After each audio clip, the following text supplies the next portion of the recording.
चला आता next example बघू.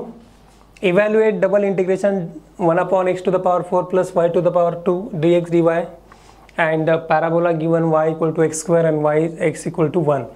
इथे जरी ग्रेटर इक्वल आहे पण इक्वल टू सुद्धा आहे आणि x = 1 आहे. तर इथे before going to the solution तुम्हाला 2-3 बेसिक गोष्टी माहिती पाहिजे. समजा x आणि y ॲक्सिस आहेत. x ॲक्सिसचं इक्वेशन जनरली y = 0 आणि y ॲक्सिसचं इक्वेशन x = 0. त्यानंतर जर आपल्याला x = 1 ड्रॉ करायचं असेल तर 1 डिस्टन्स घेणार मी 1 आणि 1 डिस्टन्सला उभी लाईन ड्रॉ करणार. या लाईनला आपण म्हणणार x = 1. त्यानंतर 2 डिस्टन्स समजा घेतलं मी, हे 2 डिस्टन्स आहे. त्या 2 डिस्टन्सवर एक उभी लाईन ड्रॉ केली तर हा झाला x = 2. Similarly x = 3, x = 4, 5, 10, 100, 1000, crore आणि x = इन्फिनिटी ही एक उभी लाईन असणार आहे. अशा प्रकारची जी आपण ड्रॉ करू शकत नाही, फक्त काय म्हणू शकतो डॉटेड लाईन. आणि ह्या लाईनला आपण म्हणतो x = इन्फिनिटी. जर x = इन्फिनिटी उभी तर x = इन्फिनिटी ह्या साईडला जाईल, बरोबर. x = इन्फिनिटी लाईन अशा प्रकारची डॉटेड लाईन जी ह्या साईडला असणार. बघा x = इन्फिनिटी, x = इन्फिनिटी. तसाच y = 0 म्हणजेच x ॲक्सिस, y = 1 थोडा वर, y = 2 आणखी वर, y = 3, y = 100, 1000 आणि y = इन्फिनिटी. ही जी लाईन आहे ही कशी असणार आहे डॉटेड, जी आपण गेस करू शकत नाही पण ती असणार y = infinity. Similarly y = infinity ही खालच्या बाजूला असणार आहे y = इन्फिनिटी. बघा y = 0, y = इन्फिनिटी वर, y = इन्फिनिटी खाली, x = इन्फिनिटी इकडे आणि x = इन्फिनिटी त्या साईडला. तर हे झाले तुमचे बेसिक लाईन्स. आता आपण आधी रिजन ड्रॉ करून घेऊ. रिजनमध्ये आपल्याला एक गोष्ट माहिती का, फक्त आपण स्टार्टिंगला इंटरसेक्शन पॉईंट काढणार आहे दोघांचा पण. आता इथे y = x² आहे समजा आणि x = 1 आहे. ह्या दोघांचा इंटरसेक्शन पॉईंट कसा काढणार, तर एकाची व्हॅल्यू दुसऱ्यामध्ये पुट करून द्यायची. म्हणजेच x = 1 इकडे पुट करा तर आपल्याला मिळणार y = 1² 1. म्हणजेच y ची व्हॅल्यू x = 1 पुट केल्यानंतर 1 आली आहे. सो इंटरसेक्शन पॉईंट किंवा कॉमन पॉईंट दोघांचा काय असणार आहे, पॉईंट ऑफ इंटरसेक्शन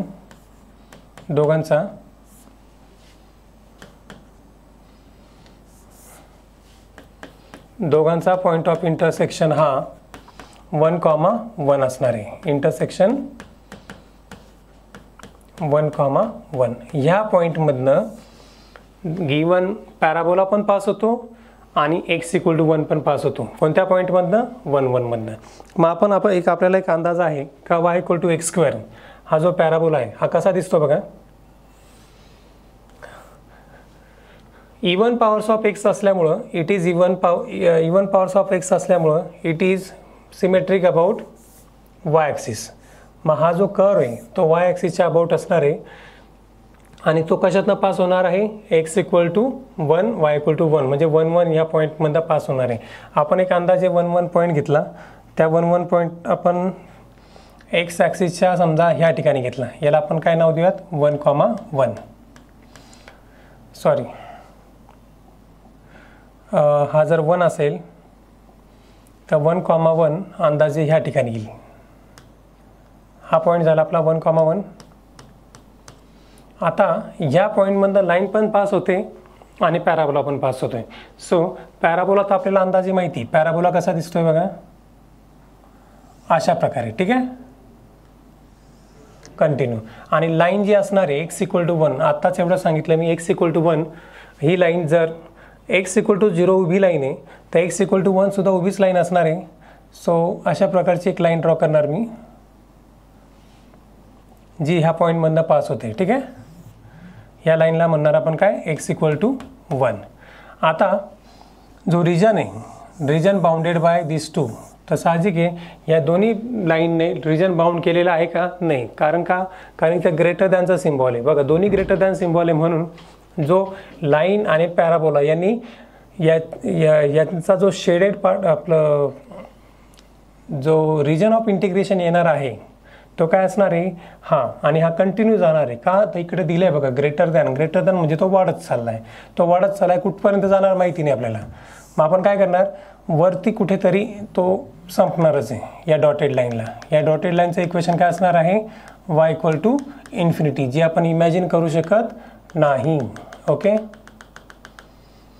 सो आपला जो रिजन ऑफ इंटिग्रेशन बनतोय तो बनतोय हा शेडेड पार्ट दोघांनी बाउंड केलेला,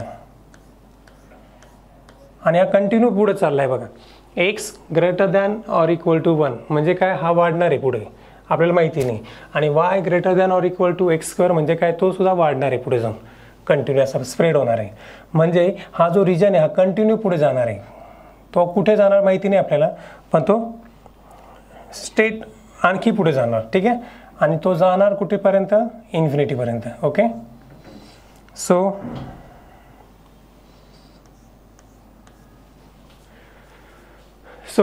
इथे लिमिट काढूयात आपण. आता लिमिट काय निघतील बघा. समजा मी एखादी स्ट्रीप घेतली व्हर्टिकल, तर व्हर्टिकल स्ट्रीपमध्ये आपल्याला काय माहिती आहे, तर व्हर्टिकल स्ट्रीप जी आहे ती मूव्ह होते about x axis. About x axis ती मूव्ह होणार आहे, बरोबर. म्हणजेच limits of x will be constant and the limits of y will be the lower and the upper end of the strip. म्हणजे काय, व्हर्टिकल स्ट्रीप जर घेतली तर खालचं एंड जे आहे, खालचं एंड ज्याला टच करते त्याच्यातनं वायचं लिमिट येईल, वरचं एंड ज्याला टच करते त्याच्यातनं वायचं लिमिट येईल, लेफ्ट एंडमधनं एक्स येईल आणि राईट एंडमधनं एक्स येईल. ठीक आहे, मग इथे आपल्याला लिमिट कशी काढायची आहे बघा. लिमिट्स व्हर्टिकल स्ट्रीप आहे ना, तर आपण ती स्ट्रीप उचलणार आणि कुठे ठेवणार, ज्या ठिकाणी रिजन चालू झाला आहे. रिजन कुठे चालू झाला आहे, या स्ट्रेट लाईनवर. म्हणजेच एक्स इक्वल टू 1 2 इथून उचललं आणि स्ट्रीप कुठे ठेवणार, शेवटी. आपल्याला माहिती नाही, तो कंटिन्यू चालला आहे बघा, पॅराबोला वाढत चालला आहे, म्हणून आपण इथे एक्स इक्वल टू काय म्हणणार, इन्फिनिटी. ठीक आहे, x equal to 1 to x equal to infinity ही झाली एक्सची लिमिट. सिमिलरली वायचे लिमिट. आता वायचे लिमिट काय असणार आहे बघा, स्ट्रीपचा लोअर एंड कोणाला टच करते, पॅराबोलाला. त्या पॅराबोलाचं इक्वेशन आहे y equal to x square, म्हणजेच लोअर लिमिट ऑफ वाय हे झालं y equal to x square. आणि अपर लिमिट ऑफ वाय काय असणार आहे माहिती नाही आपल्याला, कारण स्ट्रीपचा अपर एंड टच कुठे करते हे सांगूच शकत नाही आपण, म्हणून आपण त्याला काय अजून करणार, infinity. So y equal to infinity हे झालं वायचं अपर लिमिट. ओके, तर अशा प्रकारे लिमिट काढले आपण एक्स आणि वायचे. आता यांना पुटअप करून देऊ गिवन इंटिग्रेशनमध्ये. सो गिवन इंटिग्रेशन विल बी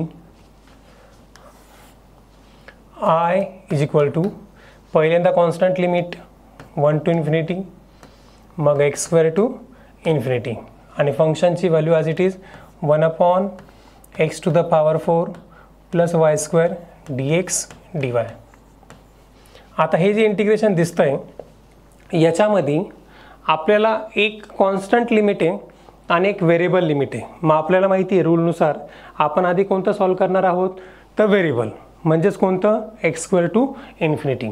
मग x square to infinity solve करण्यासाठी आपण काय विचार करतो, एक्स स्क्वेअर टू इन्फिनिटी हे कोणाचे लिमिट आहे, तर हे कोणाचे लिमिट आहेत, वायचे. म्हणून आपण with respect to d y आधी सॉल्व करणार, आणि सॉल्व करून झालं पूर्ण की मग शेवटी आपण with respect to d x solve करणार. ठीक आहे, सो 1 टू इन्फिनिटी बाहेरच ठेवू.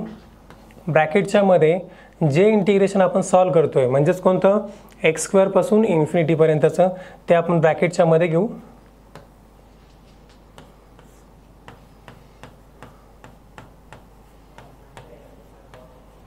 आणि बाकी सगळ्या टर्म बाहेर. बघा आता आपण with respect to d y आधी सॉल्व करतोय, त्याचं कारण काय, कारण एक्स स्क्वेअर टू इन्फिनिटी हे वायचे लिमिट आहे, म्हणून डी वाय ब्रॅकेटमध्ये घेतलं, बाकी सगळं बाहेर ठेवलं.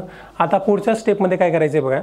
पुढच्या स्टेपमध्ये आपण ह्या ठिकाणी ऑब्झर्व करा, 1 upon x to the power 4 plus y square ह्या टर्मला आपण स्टँडर्ड टॅन इन्व्हर्सचा फॉर्म्युला ॲडजस्ट करू शकतो. त्यासाठी आपल्याला ही जी x⁴ टर्म आहे ही टर्म अशा प्रकारे मॅनेज करावं लागेल की ती कॉन्स्टंट आहे. x⁴ हा कॉन्स्टंट आहे, आपला व्हेरिएबल वाय.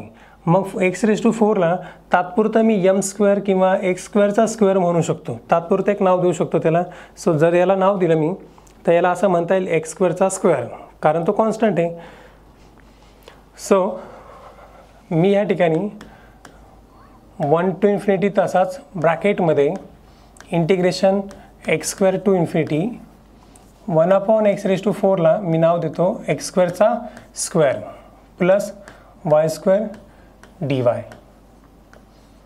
dx तसाच. ओके, आता याला एक्स स्क्वेअरचा स्क्वेअर म्हणण्याचं कारण हे, कारण आपल्याकडे फॉर्म्युला आहे.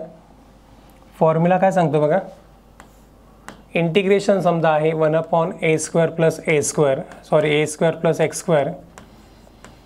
तर याला इव्हॅल्युएट करण्यासाठी आपण काय करतो, फॉर्म्युला वापरतो tan 1/a into tan inverse of x/a. तर आता ह्या इंटिग्रेशनच्या रूलला आपण गिवन एक्झाम्पल बरोबर कम्पेअर केलं तर लक्षात येईल आपला जो व्हेरिएबल आहे तो dy आणि फॉर्म्युल्यामध्ये dx आहे. सो y हा आपला व्हेरिएबल आहे आणि कॉन्स्टंट जो आहे इथे जसा a² आहे तसा इथे कॉन्स्टंट कोण आहे x². कंपॅरिझन केलं तर तुमच्या लक्षात येईल का a ची जी व्हॅल्यू आहे ती काय झाली x², कारण a चा स्क्वेअर आणि x² चा square. So using the formula इथे 1/a म्हणजे 1 ब्रॅकेट मला व्हॅल्यू मिळणार 1 to इन्फिनिटी तसाच. गिवन इंटिग्रेशनची व्हॅल्यू बघा 1/a म्हणजे ब्रॅकेट, कारण x² हा कॉन्स्टंट आहे आणि y² हा व्हेरिएबल आहे. So 1/x² into tan inverse of x/a म्हणजेच काय tan इनवर्स ऑफ आपला व्हेरिएबल x नाही आहे, आपला व्हेरिएबल y, म्हणून y/a म्हणजेच काय x². हे झालं आपलं इंटिग्रेशन. इंटिग्रेशनचे लिमिट आहेत x² टू इन्फिनिटी. ओके, आणि बाहेर मात्र dx तसाच. आता पुढच्या स्टेपमध्ये मी काय करणार, हे जे इंटिग्रेशन आहे याची upper limit minus lower limit put करू. आता अप्पर लिमिट लोअर लिमिट कसं पुट करायचं बघा, इथे इन्फिनिटी आणि x² आहे. आपण सॉल्व केलं आहे dy. आपण जर dy सॉल्व केले तर साहजिक आपण ह्या अप्पर लिमिटला आणि लोअर लिमिटला कशात पुट करणार, y मध्ये. सो पुढच्या स्टेपमध्ये मी पुटअप करतोय upper limit minus lower limit. ठीक आहे, 1 to infinity upper limit infinity put केला, x मध्ये पुट करायचं नाही, त्याला तसंच ठेवू 1/x² तसाच. tan इनवर्स ऑफ वायच्या जागेवर जर अप्पर लिमिट पुट केलं तर आपल्याला मिळेल इन्फिनिटी/x², इन्फिनिटी/x² मायनस लोअर लिमिट पुट करणार मी वायच्या जागेवर x², that is 1/x² into tan inverse of x²/x² आणि ब्रॅकेटच्या बाहेर dx तसाच. ओके, तर चेक करा मी काय केलं आहे, upper limit minus lower limit वायच्या जागेवर पुटअप केले. आता इन्फिनिटी/x² हा इन्फिनिटी असतो, म्हणून tan इनवर्स ऑफ इन्फिनिटीची व्हॅल्यू झाली π/2. या ठिकाणी ह्या टर्मची व्हॅल्यू π/2 येते. नंतर x²/x² कॅन्सल होणार आणि 1 येईल. इथं 1 आला म्हणजेच tan inverse of 1. tan inverse of 1 ची व्हॅल्यू असते π/4. सो 1 to इन्फिनिटी ब्रॅकेटमध्ये 1/x², tan इनवर्स ऑफ इन्फिनिटीची व्हॅल्यू आहे π/2 आणि 1/x² तसाच. tan इनवर्स ऑफ x²/x² म्हणजेच 1. tan इनवर्स ऑफ 1 ची व्हॅल्यू मिळते π/4 इंटू dx तसाच. आता इथे आपलं पूर्णपणे एक इंटिग्रेशन सॉल्व झालं आहे. आता आपण सॉल्व करणार with respect to dx. With respect to dx solve करताना मी याच्यातनं काही कॉमन बाहेर काढता येईल का बघा. कॉन्स्टंट टर्म आहे π/2 आणि 1/x² सुद्धा आपण कॉमन काढू शकतो.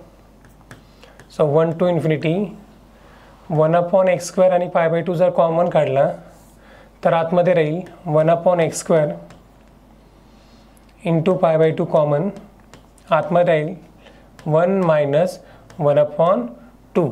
1 मायनस 1/2 म्हणजेच काय हाफ. सो या ठिकाणी ह्या टोटल टर्मचा आन्सर येणार आहे हाफ. किंवा आपण डायरेक्टली जरी केलं तर बघा इथे π/2x² आहे आणि इथे π/4x² आहे, मग ह्या ठिकाणी जर 2 मल्टिप्लाय केला तर 2 pi upon 4x² minus pi upon 4x² म्हणजेच पाय अपॉन 4x² आन्सर येईल बघा. 1 minus half half half into pi bye 2 व पाय बाय 4 म्हणजेच फायनल आन्सर आलं 1 अपॉन इन्फिनिटी. इथे आपल्याला मिळेल पाय तसाच 2 आणि हा 1/2 काय झाला 4 इंटू x² म्हणजेच आपल्याला पाय बाय x² मिळाला 4x². आता इथे पाय बाय 4 कॉन्स्टंट आहे, बाहेर काढा. पाय बाय 4 कॉन्स्टंट बाहेर काढला, आतमध्ये राहील 1 to infinity 1 upon x² into dx. आता 1 अपॉन x²चं इंटिग्रेशन कसं काढायचं?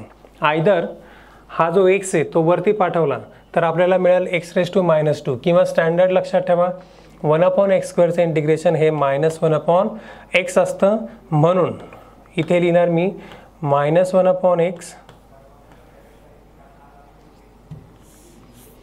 पाय बाय 4 तसाच -1 अपॉन x हे झालं इंटिग्रेशन गिवन 1 अपॉन x²चं आणि इथे लिमिट पुट केली मी 1 टू इन्फिनिटी तसेच. ओके. आता upper limit minus lower limit. Upper limit आहे इन्फिनिटी 1 अपॉन इन्फिनिटी 0 आणि 1 अपॉन 1 1 म्हणजेच तिकडे आपल्याला मिळेल पाय by 4 into upper limit 1 upon infinity minus lower limit 1 upon 1 पण मायनस मायनस प्लस होणार इकडे 1 अपॉन 1 तर +1 झाला हा आणि 1 अपॉन इन्फिनिटीची व्हॅल्यू 0.